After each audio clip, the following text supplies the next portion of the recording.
সিংহ ধাপা মারে।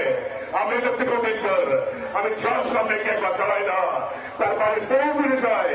এবার বিধবা স্থান করার সময় এসে গেছে।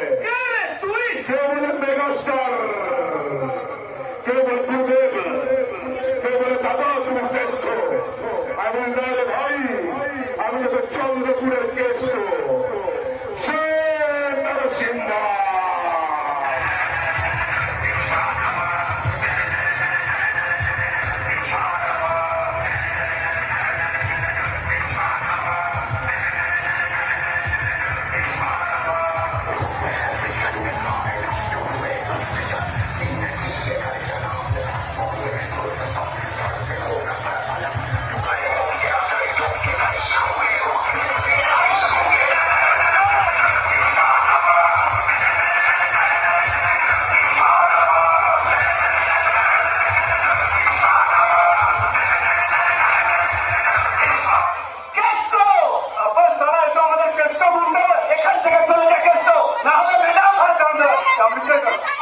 আমি দেখি আপনার